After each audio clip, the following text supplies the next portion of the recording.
A primeira impressão é a que fica. A comunicação do primeiro momento influencia o tipo de relacionamento que será estabelecido no futuro. Calma, não estou dizendo que não dá para reverter ou mudar alguns conceitos.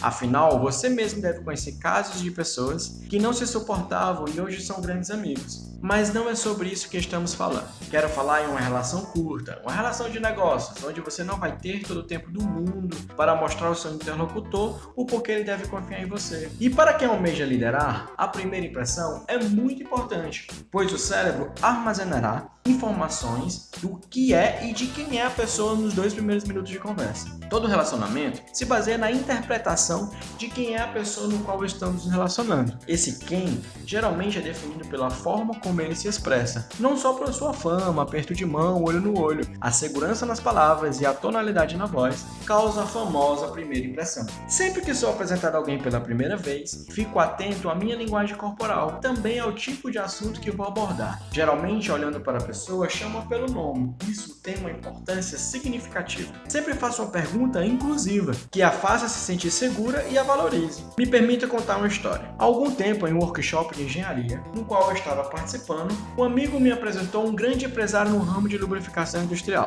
Quando nos aproximamos, olhei nos olhos dele e disse: Pedro, prazer em conhecer você. Tenho escutado falar muito do sucesso de sua empresa. Dizem que você tem o melhor suporte técnico do estado. Parabéns, elogiei sorrindo. Pedro também sorriu e começou a me contar sua história. Fiquei 20 minutos apenas ouvindo, sem tirar os olhos e a atenção dele. Nos despedimos e cada um seguiu seu caminho. No final do evento, nosso amigo em comum veio comentar que Pedro, ao se despedir, o abraçou e disse: Obrigado por me apresentar esse cara fantástico, muito inteligente e educado.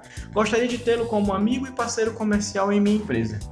Sabe o que é o mais interessante de tudo isso? Que eu só fiz uma colocação, uma pergunta e escutei por 20 minutos, e isso foi tudo. A expressão do corpo é a denúncia de sua personalidade. Nós somos o que comunicamos, não apenas o que pensamos ser. Você pode esconder quem você é, mas somente se estiver calado e imóvel. Falando e gesticulando, você revela muito sobre você mesmo. E a mágica disso tudo é que você não precisa ser um especialista em PNL para perceber tudo isso. Sabe aquela sensação de que não foi com a cara da pessoa logo que se conhece alguém? Então, o seu cérebro já fez a leitura de quem é e como é aquela pessoa. E você nem sabe disso. Incrível, né? Acredite, conheço líderes formidáveis que nunca terão destaque na sociedade, porque não conseguem entender a arte da comunicação. Dificilmente terão seguidores, já que não conseguem expressar suas ideias e motivações. Não se trata da eloquência ao falar, apesar disso ser muito importante. Muito menos de rir ou ser simpático, que também é fundamental. Trata-se de dominar a linguagem verbal e corporal, de saber gerenciar as palavras. Trata-se da abordagem estratégica.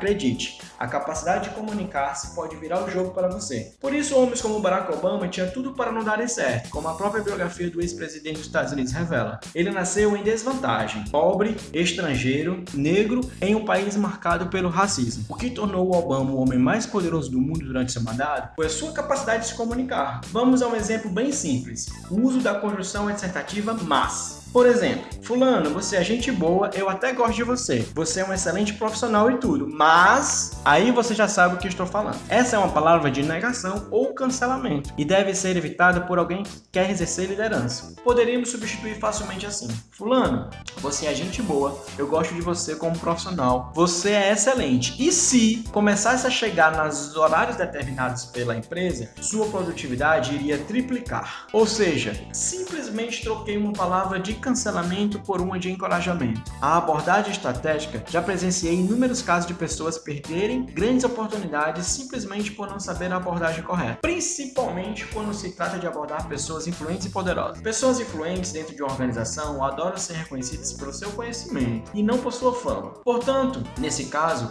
use sempre a abordagem de valorização de seu conhecimento. Peça conselhos e orientações técnicas, ao invés de simplesmente fazer um elogio ou se aproximar. Conheço pessoas que, por serem superficiais e não dominarem a arte da comunicação diante de pessoas influentes, ao invés de pedir conselhos e escutar sua experiência, pedem para tirar selfies.